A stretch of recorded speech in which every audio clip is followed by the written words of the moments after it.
अगर आपके दिमाग में बार बार ये क्वेश्चन उठ रहा है कि यार एग्जाम आने वाले हैं, सिर्फ 1 महीना है एग्जाम का, अभी तो मैंने कुछ भी नहीं पढ़ा और इतने कम टाइम में सब कुछ कवर कैसे करूंगा, तो आज मोटिवेशनल विंग्स चैनल के इस वीडियो को आपको लास्ट तक जरूर देखना होगा, क्योंकि इस वीडियो में मैं आपको 5 बातें बताने वाला हूं और मैं यकीन के साथ कह सकता हूं अगर आपने ये 5 बातें फॉलो कर ली तो कोई फर्क नहीं पड़ता कि आपने अब तक क्या पढ़ा है, कोई फर्क नहीं पड़ता कि एग्जाम का सिर्फ 1 महीना है। बस शर्त है इन 5 बातों को ध्यान से सुनना है और इन्हें फॉलो भी करना है।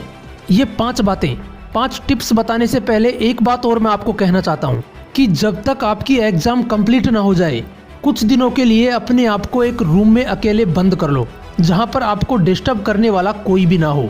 सबसे पहली और सबसे इम्पोर्टेंट बात कि आपको पढ़ना क्या है, क्योंकि एग्जाम का सिर्फ 1 महीना है और जब तक ये पता नहीं है कि पढ़ना क्या है तो स्टार्ट कैसे करोगे। अगर आप ये सोचो कि आप पूरा सिलेबस पढ़ के पटक दोगे या 15-15 घंटे लगातार पढ़ के सब कुछ याद कर लोगे, तो मेरे दोस्त 1 महीने में सिलेबस पूरा करना बहुत मुश्किल है। अगर आपने पूरा पढ़ भी लिया तो आप इतना याद नहीं रख पाओगे। इसलिए इस 1 महीने में आपको पिछले 10 ईयर के क्वेश्चंस जो एग्जाम में आ चुके हैं सिर्फ वो आपको पढ़ने हैं, और पढ़ने ही नहीं है, उनको अच्छी तरह से याद भी कर लेने हैं, क्योंकि 70 से 80% क्वेश्चंस आपके इन्हीं में से घुमा फिरा के आने वाले हैं। अगर आपका सिलेबस चेंज नहीं हुआ है तो अगर आपको विश्वास नहीं है तो एक बार अपने टीचर से कंफर्म कर लेना, और अगर विश्वास है तो पिछले 10 ईयर के सॉलिड पेपर खरीद लो, उन्हें रट के पटक दो। उसके बाद अगर आपको लगता है कि मैं और भी याद कर सकता हूँ, तब उन क्वेश्चंस को उठाना जो आपको लगता है कि एग्जाम के पॉइंट ऑफ व्यू से इम्पोर्टेंट है। इसके लिए आप अपने टीचर की सलाह ले सकते हो। अब ये तो आपको पता चल गया कि पढ़ना क्या है। अब आता है सेकंड पॉइंट।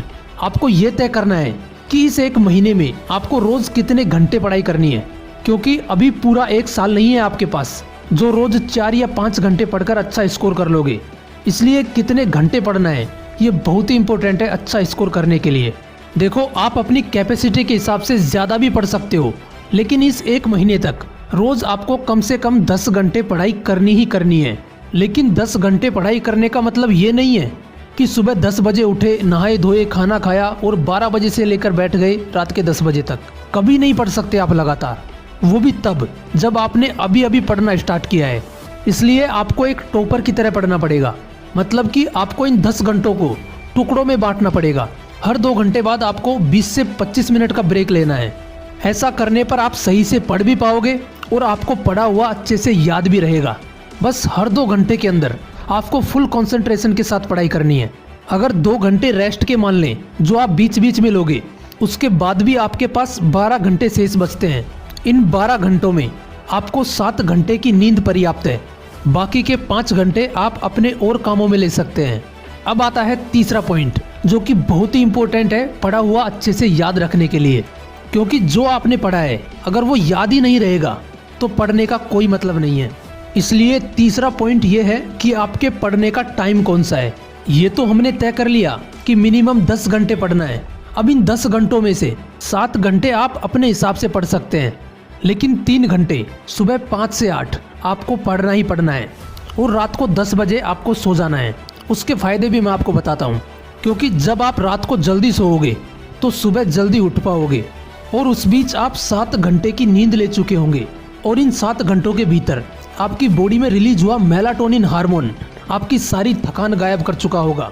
और जब 5 बजे आप एकदम फ्रेश माइंड के साथ उठोगे और अपनी पढ़ाई स्टार्ट करोगे, तो उस बीच याद की हुई चीज़ें आपके दिमाग में छप जाएंगी। एक बात और, 10 बजे आप तभी सो सकते हो जब आप फुल कंसंट्रेशन के साथ पढ़ाई करो, और जितना आपको आज पढ़ना था उतना 10 बजे तक ही कंप्लीट कर लो। नहीं तो आप 10 बजे के बाद भी पढ़ सकते हो, ये आपकी कैपेसिटी के ऊपर डिपेंड करता है। देखो, फर्स्ट पॉइंट में हमने कंप्लीट कर लिया था कि क्या पढ़ना है, सेकंड पॉइंट में हमने बात की कि कितने घंटे पढ़ना है, और थर्ड पॉइंट में हमने बात की कि कौन से टाइम पढ़ना है। अब आता है फोर्थ पॉइंट कि हमें पढ़ना कैसे है। अगर ये नहीं पता तो पीछे के तीनों पॉइंट्स पर पानी फिर जाएगा। तो फोर्थ पॉइंट में सबसे पहली बात, आपके पढ़ने की जगह कौन सी है। आपको ऐसी जगह ढूंढनी है जहाँ पर आपको कोई भी डिस्टर्ब ना करे। उसके लिए या तो आप लाइब्रेरी में बैठकर पढ़ाई करो, या फिर अपने आप को एक रूम में अकेले बंद कर लो और उसके बाद पढ़ाई करो। दूसरी बात, आपको बिस्तर में बैठकर नहीं पढ़ना है, अगर बिस्तर में बैठकर पढ़ोगे तो आपको आलस आएंगे, नींद आएंगी और आप सो जाओगे। इसलिए सबसे बेस्ट है अगर आपके पास टेबल और चेयर है तो उस पर बैठकर पढ़ो, और अगर नहीं है तो नीचे एक दरी या कुछ और बिछा लो और उस पर बैठकर पढ़ाई करो। तीसरी बात, सुबह के टाइम आपको वो क्वेश्चंस या वो टॉपिक्स पढ़ने हैं जो आपको हार्ड लगते हैं, और रात को सोने से पहले नेक्स्ट डे का टाइम टेबल बनाकर सोना है कि नेक्स्ट डे आपको कौन से क्वेश्चंस कवर करने हैं। और उसके बाद सारे बुक्स को बंद करो, अपनी आंखें भी बंद करो और याद करने की कोशिश करो कि आज सारे दिन में आपने क्या क्या पढ़ा है, कौन कौन से टॉपिक्स क्लियर किए हैं, और याद करते करते सो जाओ। ऐसा करने से आप पढ़ी हुई चीज़ें लंबे समय तक याद रख पाओगे। अब आता है 5वां पॉइंट, आपके मोबाइल में जितने भी फालतू के ऐप्स हैं जो पढ़ाई करते टाइम आपका ध्यान खींच सकते हैं, उन्हें डिलीट कर दो। अगर आपने ये 5 बातें फॉलो कर ली तो मैं यकीन के साथ कह सकता हूँ कि एग्जाम में अच्छा स्कोर करने से आपको कोई नहीं रोक सकता। अब ये आप पर डिपेंड करता है कि आप अच्छा स्कोर करना चाहते हो या नहीं।